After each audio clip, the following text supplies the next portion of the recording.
It was my birthday, a day that should have been full of celebration. But when I walked downstairs that morning, something felt different. The house, typically alive with the sound of my parents and the scent of fresh coffee brewing, was unusually quiet. I stood at the top of the staircase for a moment, hesitant, as if the atmosphere in the house had shifted, but I couldn't quite place why. When I walked into the kitchen, I was greeted by the familiar faces of my family, but something was off. My sister Lily sat at the table with a huge smile on her face, her eyes gleaming with excitement.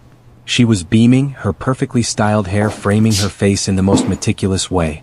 In front of her, sitting on the table, was a shiny new car key. Happy birthday, Emma, my mother called out, her voice warm and full of cheer.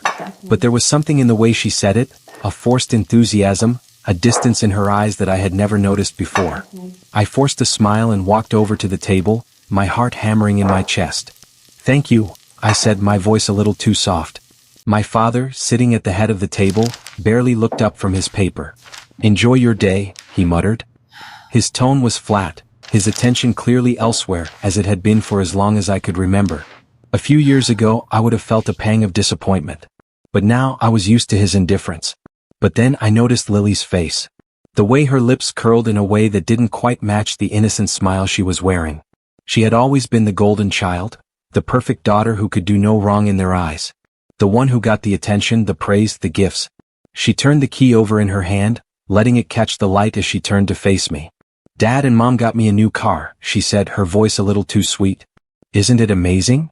I blinked, a strange tightness in my chest. "A car?" I repeated, the words tasting foreign on my tongue. "Yeah," she said almost mockingly. "It's a BMW, Emma. Can you believe it?" She laughed lightly, but the sound felt hollow, like she was enjoying the cruelty of it. I stood frozen, the shock and disbelief sinking in. On my birthday they were giving her a brand new car, a gift that most people would never see in their lifetime, and me? I hadn't even been handed a present. I glanced at my father, hoping for something, anything. Maybe a quiet acknowledgement of the day. But instead he gave me nothing. His gaze remained fixed on the newspaper in front of him, the edges crinkling with the subtle motion of his hands. "That's great," I muttered, barely able to choke out the words. I turned to leave the room, but as I did, my mother called after me. "Emma, wait," she said, her voice gentle but carrying the weight of something unspoken. "We got you something too." I stopped mid-step, my heart racing in my chest. Was this some kind of joke? Was I being punished for something I didn't know I'd done? What could they possibly give me that would compare to Lily's gift? My mother walked over to a small table in the corner, where a plain white envelope sat. My fingers curled into fists as she handed it to me. "Open it," she said quietly, her voice now tinged with uncertainty. I stared at the envelope, trying to suppress the storm of emotions building inside me. Slowly I tore it open. Inside there was a single bus ticket, just one, and a small piece of paper. I pulled the paper out, almost afraid to look at it. The one word on the paper stared back at me: leave. For a moment the room felt like it was closing in. My mind raced, my heart thundered in my chest. Leave? Leave where? My entire body trembled as the realization hit me like a tidal wave. They were asking me to leave, to walk away from the family, to leave my own birthday behind, with nothing but a bus ticket, as if I was some kind of burden they could no longer bear. I looked up, trying to meet their eyes, but my gaze was met only with silence. "Dad," I whispered, my voice barely audible. He didn't look at me. He didn't even move. Lily, still holding the car key, gave me a sympathetic look. Or at least it seemed that way at first. But there was something more to it, something cold beneath the surface. "Happy birthday, Emma," she said, her tone sickeningly sweet. I stood there, frozen, staring at the ticket in my hand. It felt like everything inside me was unraveling. How could they do this? How could they give her a car, a BMW, and give me nothing but this bus ticket, a symbol of everything they had always withheld from me? "Emma?" My mother's voice was softer now. "We think it's time you take some time for yourself. You need to learn the value of independence." Independence. That word echoed in my mind. I had always been the one who followed the rules, who tried to meet their expectations. And now they were forcing me out, telling me that I wasn't enough. I couldn't breathe. But then a wave of anger surged through me and I made a decision. I wasn't going to play their game anymore. I wasn't going to silently accept this. I stormed out of the room, my footsteps loud against the floor, my heart pounding in my ears. I grabbed the bus ticket from my pocket and ripped it in half, throwing the pieces to the floor. This wasn't over. I wasn't going to let them control me any longer. I had my own path to walk, and if I had to do it alone, then so be it. I couldn't get the image of the bus ticket out of my mind. It felt like a symbol, one that would haunt me for the rest of my life if I allowed it. The bus ticket that told me to leave. The bus ticket that showed me, once again, how insignificant I had become in my parents' eyes. The more I thought about it, the angrier I became. My mind raced, replaying every moment that led up to this. Every time I had been ignored, every time my sister had been placed above me. This wasn't just about a car. This was about years of neglect, of being treated like I didn't matter. But now things were different. Now I had a choice. I walked out of the house, the cold air hitting me like a slap. I didn't even know where I was going. My heart was heavy, and my hands were shaking as I gripped the bus ticket in my pocket. My thoughts were a blur, the anger and the hurt tangled together like a knot in my chest. I needed answers. But most of all, I needed to prove to myself that I didn't need them. That I could do this on my own. The house I grew up in was silent now. It was always like this when things went wrong, everyone retreating into their own corners, pretending nothing had happened, hoping the tension would blow over. But I knew it wouldn't. Not this time. Not after everything that had been done. I stopped by a nearby coffee shop, hoping the warmth and the bustling noise would help clear my mind. But as I sat by the window staring out at the people passing by, all I could see were the words on that bus ticket. Leave. A soft chime above the door interrupted my thoughts. I looked up, expecting the usual crowd of regulars, but instead I saw someone I hadn't expected. Lily. She walked in, her heels clicking against the floor, her presence unmistakable. She looked just as perfect as always, as though nothing in the world could touch her. She smiled when she saw me, that same practiced smile that always made my skin crawl. "Hey Emma," she said, sliding into the seat across from me without waiting for an invitation. "I was wondering where you'd gone." I said nothing at first. My chest tightened as I looked at her. The sister I had tried to be close to. The sister who seemed to have everything handed to her, everything that was always just out of my reach. The sister who would never know what it was like to be overlooked, to be pushed aside for someone else's convenience. "You got a nice birthday gift," I said, my voice betraying my anger. "A BMW, huh?" Her smile faltered for a moment, but she quickly recovered, her composure flawless. "Well, it's nothing special really," she said, looking down at the cup of coffee the barista had just placed in front of her. "I mean, it's not like I asked for it. But Mom and Dad wanted to get me something. They really do care, you know?" I clenched my fists under the table, trying to keep my emotions in check. Care? Really? Because it sure didn't feel like care when I got handed a bus ticket this morning. Lily looked up, her expression unreadable for a moment, before it softened into something that almost seemed like pity. "Emma, I don't know what you expect. You're not a child anymore. You can't just expect things to be handed to you. Life doesn't work that way." I felt the weight of her words hit me, and for a moment I almost believed them. But then the anger came back stronger this time. She didn't get it. She didn't understand the years of being overshadowed, of feeling like I was always second best, like I didn't belong. And now this birthday of all days had been the final straw. "You really don't get it, do you?" I said, my voice rising. "You think you deserve all this, but you have no idea what it's like to work for anything. To be overlooked at every turn, to be ignored in favor of someone else. Maybe you don't even care." Lily's eyes flashed for a second, but she quickly masked it with another smile, a tight one this time. "It's not about what I deserve, Emma. It's about what you choose to do with your life. You've always had a choice. Maybe it's time you stopped blaming everyone else for your problems and started making your own decisions." I stared at her, unable to respond. The words stung. They felt like a slap in the face, but beneath them there was something else. Something that made me question everything I had ever believed. Had I been the one holding myself back? Had I been so focused on what I didn't have that I failed to see what was in front of me? For a long moment, neither of us spoke. It was as if we were both waiting for the other to say something, to make the next move. And then Lily spoke again, her voice quieter now, almost softer. "Look, I didn't want to be the one to say this, but maybe it's time to face the facts, Emma. You're always looking for a reason to blame someone else, but what have you really done? Have you ever made a decision for yourself without worrying about what anyone else thought?" Her words hit like a punch to the gut. I had always relied on my family's approval, always sought validation from them, even when I knew I was never going to get it. Maybe Lily was right. Maybe it was time to stop being a victim of my circumstances and take control of my own life. "I didn't ask for your advice, Lily," I said, the words slipping out before I could stop them. But even as I said them, something inside me shifted. Maybe I didn't want her advice, but maybe I needed it. She smiled again, a little more genuine this time, as if she knew something I didn't. You don't have to take it. But sometimes the hardest part is facing the truth. And the truth is, you don't have to live like this. I stood up, suddenly feeling the weight of the conversation, the weight of everything that had been building up inside me. I think I need some time to think, I said, my voice low but firm. Lily nodded and stood up with me. Take your time. But remember, the world doesn't stop turning just because you're stuck. As she walked out, leaving me alone with my thoughts, I realized something. She might have been right about one thing. I didn't have to live like this. I could make a choice. I could take control. And that, perhaps, was the most terrifying and exhilarating realization of all. I didn't sleep much that night. The conversation with Lily kept replaying in my mind, the words she had said echoing in the silence of my bedroom. The world doesn't stop turning just because you're stuck. I tried to shake off the feeling of inadequacy that gnawed at me, but it wasn't easy. How had it come to this? Why did I feel like I was always fighting for a place at the table that was never mine to claim?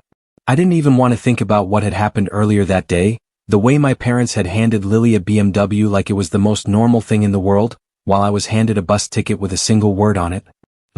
They hadn't even looked at me when I stormed out of the room, my mother's weak attempt at calling me back feeling like a distant, unimportant sound. But as the hours dragged on, one thing became clear. I couldn't live like this anymore. I had been stuck, passive, waiting for someone to tell me what to do, hoping that one day my parents would see me, would choose me like they had chosen Lily. But that wasn't going to happen. The choice wasn't theirs to make anymore. I got up early the next morning, the sun barely rising. The house was still quiet, my parents asleep, Lily no doubt still lost in her perfect little world. It was time to leave. Time to get out of this house, this life that had held me prisoner for so long. I packed a small bag, nothing extravagant, just the essentials. My phone, a few clothes, a handful of toiletries. The bus ticket sat at the top of the pile. It was ridiculous in a way. The way they had given it to me like some kind of cruel joke.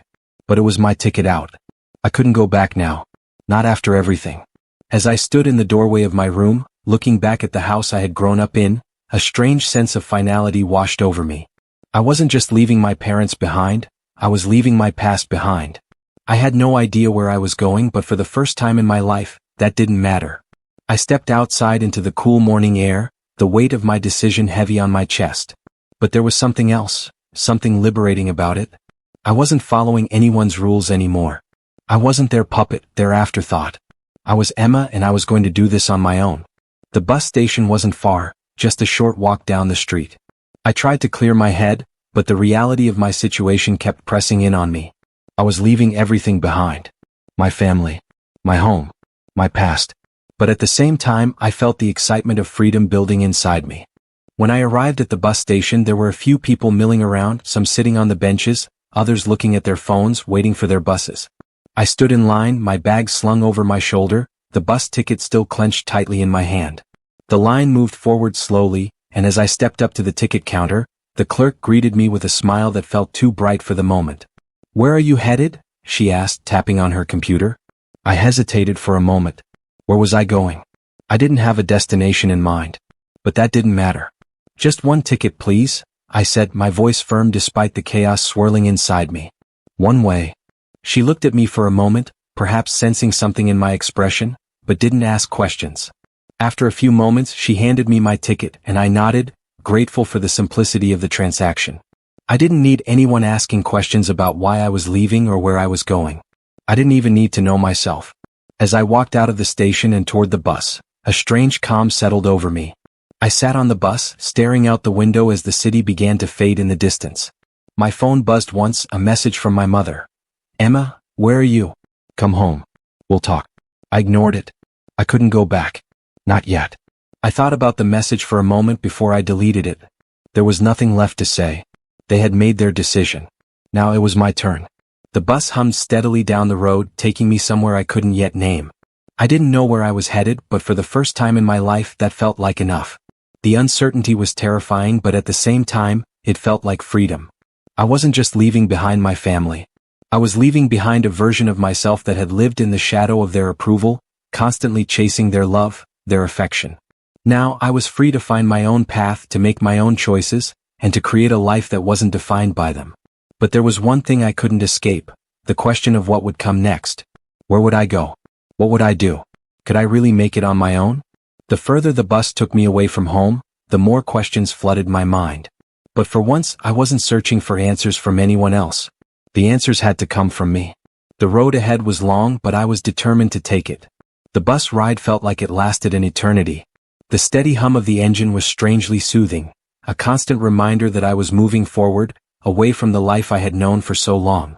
I sat by the window, watching the world slip by in a blur of gray streets and distant hills. The landscape outside was changing, but so was I. Every mile that took me further from home felt like a small victory, a moment of freedom that I could finally breathe into. But even in the solitude of the bus, I couldn't escape the voices in my head. The ones that asked what I was doing, whether I had made the right choice. I had no clear plan, no clear destination. It wasn't about a new beginning as much as it was about getting away from everything that had kept me trapped in place for so long. I'd left behind my parents, the house, my sister, all of it. But what did that leave me with? Who was I without them? The thoughts were relentless, and for the first time, I truly questioned whether I could handle the weight of the decision I had made. Was this independence, or was it just running away from everything that had defined me? After a few hours, the bus stopped at a rest area. I stepped off the bus, stretching my legs, feeling the tightness in my joints. The sun had begun to set, casting the sky in shades of orange and pink. I could almost believe I was stepping into a new chapter of my life. But there was still so much uncertainty. I walked to the small convenience store at the rest stop, hoping for some comfort in the form of a hot coffee or maybe a snack. The fluorescent lights flickered overhead, and the air smelled faintly of old carpet and processed food. As I stood at the counter waiting to pay for my coffee, the clerk, a middle-aged man with a tired smile, struck up a conversation. "Long trip?" he asked, handing me my change. I nodded, trying to smile but feeling awkward.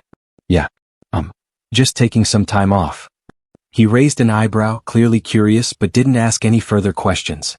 Instead, he just nodded as if he'd heard similar stories 100 times before. "Take care out there," he said as I turned to leave. "The road's full of surprises." I didn't know if that was meant to be comforting or a warning, but it stuck with me. The road was full of surprises, all right. And I was on it, no map, no destination in sight. As I made my way back to the bus, I noticed the sky was growing darker, the sun now dipping below the horizon. I felt the weight of the night settling in. There was no more turning back. I took a deep breath and settled back into my seat. The bus was quiet now, only a few other passengers scattered throughout the rows. I pulled out my phone, half expecting another message from my mother or Lily, but there was nothing. The silence felt heavy, like the quiet before a storm. I glanced at the bus ticket again, the same ticket that had started all of this. I had thought it was just a cruel joke, a symbol of how little I meant to my family. But now, as I held it in my hand, it felt like a key to my future. The bus started moving again, and I watched the city lights flicker behind me in the distance. I couldn't shake the feeling that I was leaving something important behind, but there was no turning back now. I was headed to a place I didn't know, to a future I couldn't predict. But for the first time, that felt okay. I wasn't looking for their approval anymore. I wasn't waiting for anyone to give me permission to exist. This was my life now, and I was taking ownership of it. The bus rolled on through the night, the road ahead stretching out like an endless line. I had no idea where I was going or what I was going to do when I got there, but I knew one thing for sure. I wasn't going to let my family define me anymore. This was the beginning of something new. A new life, a new story, one where I was the protagonist, not a supporting character in someone else's script. I leaned my head back against the window, watching the stars begin to appear in the sky, and for the first time in a long while, I allowed myself to breathe. The first few days after I left the bus station felt like a blur, a series of half-formed decisions and moments where I didn't know whether I was going to collapse in despair or rise up stronger. Every minute that passed felt like a test of my will to keep moving forward. I found myself in a small town, one that looked like it belonged to another time. The streets were lined with old buildings, their brick facades fading beneath the weight of years gone by. There was a quiet, almost eerie calm here. The kind of place where no one asked questions and everyone kept to their business. It was exactly what I needed, a place where I could disappear at least for a while. The town didn't have much to offer, but I wasn't looking for much. I needed a roof over my head, a job, something to keep me going. I'd been away from home for a week now, and each day was a constant balancing act between fear and excitement. I wasn't used to living for myself, much less doing so without any support. The harsh reality was starting to settle in. I walked into a small diner to grab something to eat, hoping to find a bit of normalcy. The smell of grease and coffee hit me as soon as I opened the door. Inside, the place was old, with faded red booths and a jukebox in the corner that hadn't been used in years. A couple of people sat at the counter, chatting quietly with the waitress, but there was an unspoken understanding that everyone here was just minding their own business. I took a seat in one of the booths, the worn vinyl squeaking as I slid in. The waitress, a woman in her late 40s with kind eyes, came over right away, her smile a little too wide. "What can I get you, hon?" I hesitated for a second, then ordered something simple. "Just a coffee and a bacon-egg sandwich, please."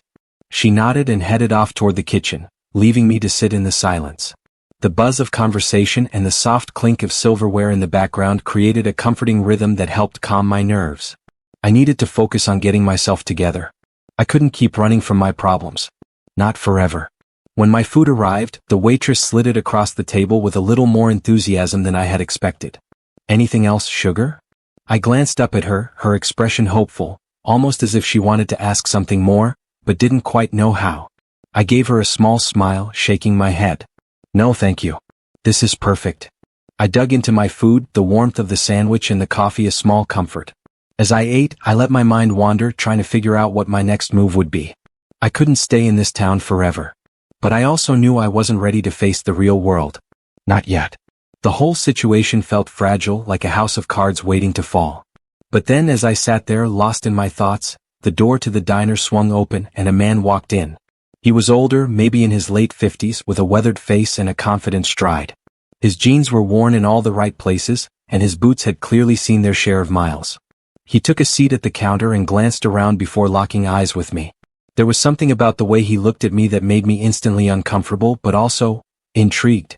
I tried to ignore him, but I couldn't shake the feeling that he was watching me. It wasn't like the other customers in here who were just passing through. No, this felt different. He wasn't just looking at me, he was sizing me up. The waitress came over to him, and they exchanged a few words I couldn't quite make out. Then he got up and started walking toward me. My heart skipped a beat. I wasn't used to strangers approaching me like this. In fact, I was used to keeping my head down and staying out of the way. But there was something in his step, in his demeanor, that suggested he wasn't the kind of man who would take no for an answer. "Mind if I join you?" he asked, his voice low and gravelly. I froze for a moment, then nodded, unsure of what else to do. He slid into the booth across from me, and for a second, there was an uncomfortable silence. "I saw you come in," he said, his eyes sharp, scanning my face as if searching for something. "You're new around here. Haven't seen you before." I didn't know what to say. I wasn't prepared for this. But I couldn't just sit there in silence. "Yeah, just passing through," I said, trying to sound casual. He raised an eyebrow, clearly not buying it. "Passing through, huh? Not many people pass through here. What's your name?" I hesitated again. I wasn't used to this kind of attention, especially from someone who clearly wasn't from around here either. But something in the way he asked made me feel like I had no choice but to answer. "Emma?" I said quietly. "Emma?" he repeated, testing the name. "Nice to meet you, Emma. Name's Ray. Ray Hunter." I nodded, trying to make myself smaller to avoid any deeper conversation. But Ray wasn't backing down. He seemed persistent, like he had an agenda I couldn't see. His eyes never left me, and the weight of his gaze was beginning to make me feel exposed. "Is everything okay?" I asked, trying to break the tension. He smiled slightly, but it didn't quite reach his eyes. "Just trying to figure out why someone like you would be passing through a town like this. You don't seem like the type who'd end up here, that's all." I could feel my pulse quickening. It wasn't just his eyes that made me feel uncomfortable now, it was his tone. There was something predatory in the way he spoke, like he was poking at a wound he couldn't yet see. "I'm just looking for a fresh start," I said, my voice steady, but I could feel my heart racing. "Just needed to get away for a while." He nodded as if he understood. But there was a glimmer in his eyes, one that told me he didn't just want answers. He wanted to understand my story. And I wasn't ready to give it to him. "Everyone needs a fresh start," he said, his smile broadening now, though it still didn't feel friendly. "But not everyone gets one." I didn't respond to that. I simply sipped my coffee and looked away, trying to avoid his gaze. Ray sat back in his seat, his eyes still on me. There was a pause before he spoke again. "You'll find out soon enough. This town has a way of pulling people in, Emma. And it doesn't let go that easily." I wasn't sure what he meant by that, but I didn't want to find out. It felt like a warning, a subtle threat. Maybe he was just a local eccentric with a knack for reading people, or maybe there was something more to him. But either way, I wasn't sticking around to find out. I should get going, I said, standing up abruptly. Thanks for the chat, Ray. He didn't move. Anytime, Emma. But don't take too long. You might just find that you're more stuck here than you think. I turned on my heel and walked out of the diner as quickly as I could. The last thing I needed was to get tangled up in some small-town drama, especially from a man like him. I needed to get out to keep moving forward. But as I stepped outside, I couldn't shake the feeling that I had just made a dangerous acquaintance, and that my journey was only just beginning. The next few days were a whirlwind. I kept my head down, sticking to the small town like a shadow, careful not to draw too much attention. I found a small, dingy apartment to rent above a hardware store. It was cheap, bare, and completely empty, exactly what I needed. I didn't want anything that would tie me down, anything that would remind me of the life I was trying to escape. But the emptiness of the place weighed on me more than I expected. Every night, I would lay in the small bed, staring at the ceiling, the silence pressing in on me like a suffocating fog. I kept thinking about Ray's words, the way he had looked at me, the strange, knowing way he had spoken. It felt as if he had seen something in me that I hadn't even realized existed. And somehow, that scared me more than anything. I needed a job, but I wasn't exactly sure where to start. There weren't many options in the small town, and the few places I found seemed either too normal or too shady. Still, I pushed forward. The only way out of this was to make something of myself, to prove that I didn't need anyone else's approval. The first job I managed to land was at a local diner, the same one I had walked into on my first day in town. It wasn't glamorous, but it was steady work. I started as a waitress, wearing the same faded uniform as everyone else, and within a few days I found a rhythm. The days blended together, but they were quiet, uncomplicated. But then, on my third day at the diner, something unexpected happened. As I was wiping down a table, the door opened with its usual jingle. I barely glanced up, but I froze when I saw who had walked in. It was Ray. He was dressed in his usual worn jeans and boots, his face set in the same unreadable expression. But this time he wasn't just passing through. He walked in, made eye contact with me, and headed straight for a booth by the window. I could feel his gaze on me as I approached, trying to hide the discomfort creeping up my spine. I had to stop myself from turning around, walking straight out of the diner. But I didn't. I had no choice but to face him. "What can I get you?" I asked, my voice steady but betraying a hint of hesitation. Ray didn't smile this time. "Just coffee." "Black," he said, his voice low. I nodded, jotting it down, and then walked to the counter. I poured his coffee, hands a little too shaky as I set it on the tray. I wasn't sure what his game was, but I didn't trust him. There was something about him, something beneath the surface that made me feel like I was being watched, studied. When I brought the coffee over to his table, I couldn't help but ask, "What brings you back?" He looked up slowly, his eyes narrowing slightly as he studied me. "You're still here?" he said simply. My heart skipped. I didn't know how to respond. The words were too simple, too casual. Yet there was an underlying message that I couldn't quite decode. "I'm just passing through," I said, trying to keep the conversation neutral. Ray set his coffee down and leaned back in his booth, studying me like I was a puzzle he was trying to figure out. "Funny. You said that before. But you don't look like someone just passing through." I felt my breath catch in my throat. How did he know? I quickly glanced away, focusing on anything other than him. "I don't have time for games, Ray," I said, trying to keep my voice steady. "I'm just trying to figure things out." Ray smiled then, but it was a smile that didn't reach his eyes. "Sure you are," he said softly. "But sometimes you don't have a choice in the matter. You get stuck in a place and before you know it, you're a part of it." His words struck me like a cold punch. He was right. I had always felt that way, like I was a part of something bigger, something I couldn't escape no matter how hard I tried. "I'm not stuck," I said, my voice shaking slightly now. "I'm just figuring out what comes next." Ray's gaze softened just a little, as if he understood more than he was letting on. "Sometimes what comes next isn't really up to you," he said. "You can't always control what happens next. But you can control how you deal with it." I took a step back, my mind racing. His words lingered in the air, heavy with meaning. It was clear that Ray wasn't just some random man who had walked into the diner. He knew something about life, about people that I didn't understand. And that terrified me. "I should get back to work," I said quickly, desperate to escape the conversation, to escape the weight of his gaze. But before I could turn away, Ray reached out and grabbed my wrist gently.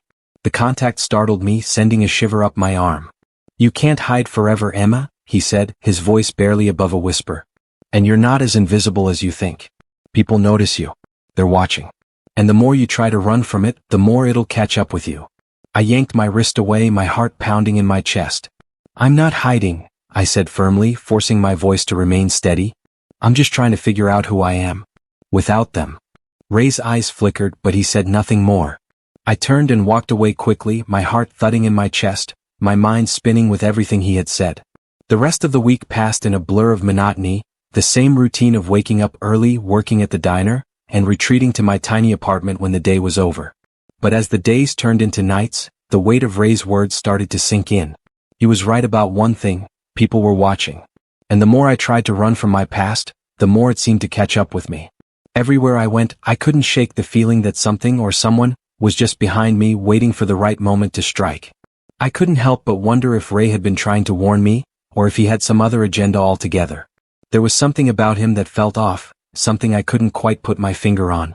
It was another late shift at the diner when I saw him again. This time he didn't come in to order coffee. No, this time he was talking to the owner, a man named Jim, who ran the diner with an air of gruffness that didn't leave much room for conversation.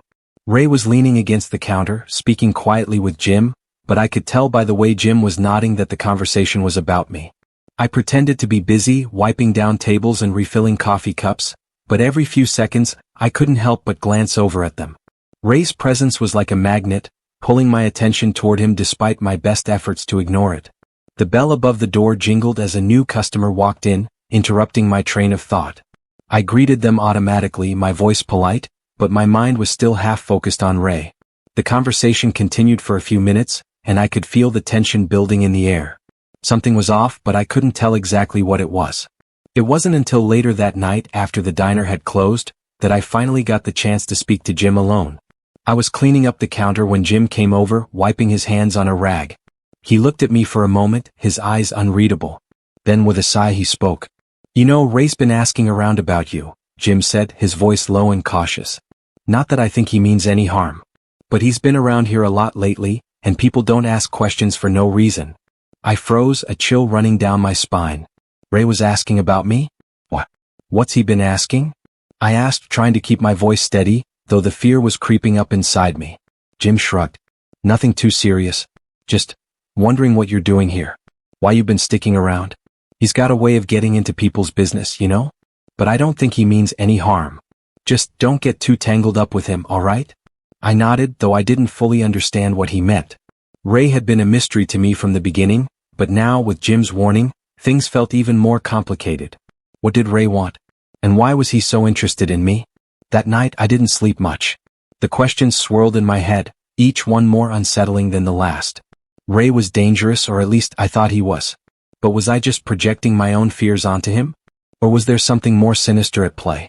By morning I had made a decision. I needed to confront Ray. I couldn't keep running from the situation, hoping it would fix itself.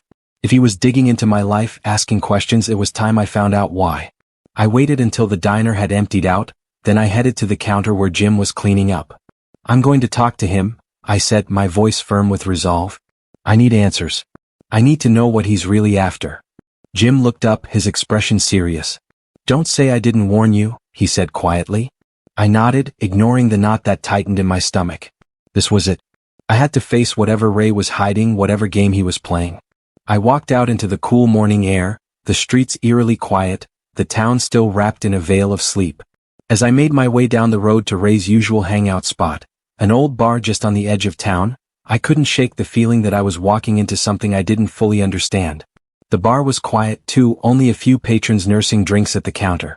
Ray was there, as expected, sitting at his usual spot near the window. When he saw me enter, his lips curved into that familiar smile, one that never quite reached his eyes. It was as if he already knew why I had come. I took a deep breath, walked up to the bar and sat down across from him.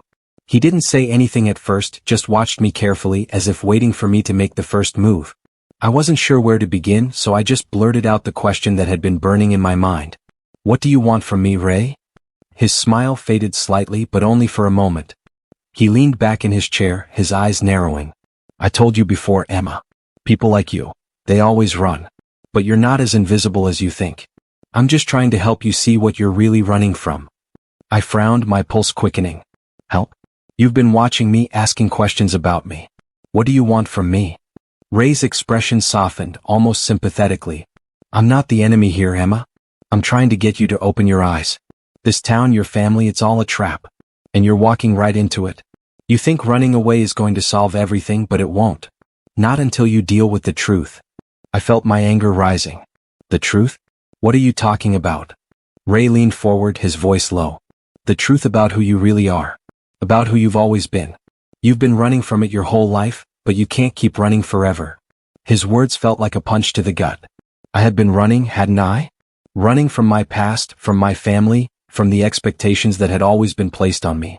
But was that really what was holding me back? I'm done with this, I said, standing up. I don't need your help. I don't need anyone's help. Ray watched me as I turned to leave, a strange look in his eyes, like he was seeing something I couldn't yet understand. You can run, Emma. But you can't hide. The days after my confrontation with Ray felt like a heavy fog had descended on my life. The encounter at the bar had left me unsettled, and no matter how much I tried to push it out of my mind, his words lingered, like an echo bouncing around my skull. I kept telling myself that I didn't need him, that I could keep moving forward without his interference. But deep down, I knew that something inside me had shifted. The truth Ray spoke of, the truth I had been running from for so long, was starting to surface in my mind. The morning light was dim as I sat at the small kitchen table in my dingy apartment, sipping a cup of coffee. I didn't want to think about Ray, but I couldn't stop myself. I had come to this town to get away, to start fresh, but now I was wondering if I was just running from the very things that made me who I was. I had wanted to escape, but I hadn't realized how deeply those chains were embedded in my soul. I tossed my empty coffee cup onto the table, my thoughts spiraling. Ray's warning had stuck with me, but it wasn't just his words that haunted me. It was the way he looked at me, the way he seemed to know exactly what I was feeling, even when I couldn't put it into words. He knew I was lost. He knew I didn't have it all figured out. And he wanted to be the one to show me the way. But I wasn't sure if I wanted his help, or if I even needed it. The decision was mine. I had made it this far without anyone's help, without anyone's approval. But had I really? Had I been running from my past, or was I just afraid to face the person I had become? I wasn't sure anymore. Every time I thought I was on the right path, I found myself questioning everything again. Was I truly free, or was I just living in a different kind of cage? I needed answers, but I couldn't keep waiting for someone to give them to me. I had to decide what I wanted. What I really wanted. There was a knock on my door, pulling me from my thoughts. I froze, unsure of who it was. No one ever came to see me here. My instincts told me it was Ray. I didn't want to deal with him, didn't want to hear any more of his cryptic advice. But I couldn't ignore the feeling that I was being dragged toward something that could change everything. I stood up, took a deep breath, and walked to the door. When I opened it, I was surprised to find Lily standing there, looking nervous and out of place. She was holding her purse tightly against her side, her expression uncertain. "Emma," she said quietly, glancing over her shoulder before stepping inside without waiting for an invitation. I need to talk to you." I didn't know how to react. This wasn't the Lily I had known growing up, the one who always seemed so certain, so confident. The girl who always had everything handed to her on a silver platter. This version of her was different, vulnerable in a way I hadn't seen before. "What's going on?" I asked, my voice cautious. Lily shut the door behind her, her gaze flicking nervously toward the window as though she were expecting someone to be watching. "I don't know where to begin," she said, her voice trembling slightly. "I've been thinking about you a lot lately. About how everything's been so messed up between us. I think I owe you an apology." I stared at her, trying to understand what was happening. An apology? From Lily? This was not what I had expected. "I've treated you terribly," she continued, her voice barely above a whisper. "I've always been the golden child, the one who could do no wrong, while you've always been in the shadows trying to prove yourself. I never understood how hard it must have been for you, being the one who was always overlooked, always sidelined." I opened my mouth to speak, but no words came out. I hadn't expected this, hadn't expected her to acknowledge the years of resentment that had built up between us. But there it was, out in the open. "I've never said this before," Lily said, tears starting to well up in her eyes, "but I think I understand now. I think I understand why you left. Why you had to go. I never realized how suffocating it was for you, always being in my shadow." Her words hit me like a wave, crashing over me with a force I couldn't fight. For the first time, I saw Lily not as the person who always had everything, but as someone who was struggling with her own guilt and confusion. She had never admitted this to anyone, least of all me. I took a step back, letting the silence stretch between us. I didn't know what to say, how to react. Part of me wanted to accept her apology, to embrace her and finally heal the rift that had torn our family apart. But another part of me, one that had been hardened by years of neglect and resentment, felt like it was too late. Why now? I asked, my voice tight. Why after everything that's happened? Lily shook her head, wiping away a tear. I don't know, she admitted, her voice breaking. Maybe I've been scared of facing the truth. Scared of losing everything. But I can't live with myself knowing how I treated you. How I never gave you the chance to be seen. To be heard. I felt a lump rise in my throat, but I swallowed it down. It's too late for apologies, Lily, I said quietly. You had your chance. You never cared about what I needed. Not really. You were too busy worrying about yourself. Lily's face fell and I saw the hurt in her eyes. I know, she whispered. I know it's too late. I don't know how to fix things. I took a step toward her, my emotions swirling. You can't fix it, I said, my voice firm. I have to fix it. I have to figure out who I am without all of you telling me who I should be. For a moment there was silence between us. Lily looked at me, her eyes filled with regret. I never wanted to make you feel like this, she said softly. I didn't understand before. But I do now. And I'm sorry. I nodded, but the truth of her apology didn't change anything. The damage was done. The years of feeling invisible, ignored, and second-rate had left their mark. I had left for a reason, and nothing was going to change that. You can't take it all back, Lily, I said, my voice low. But you can start making things right. For yourself. She nodded, tears silently falling down her face. I'll try. I promise. I watched her leave, the door clicking shut behind her, and for the first time in a long while, I felt a sense of clarity. The choice wasn't just about leaving anymore. It was about reclaiming my life, my identity. It was about standing on my own 2 feet and owning who I was. The road ahead was still uncertain, still filled with questions and doubts. But I knew one thing for sure. I wasn't going to let anyone else decide my future. It was time to take control. It was time to live for me.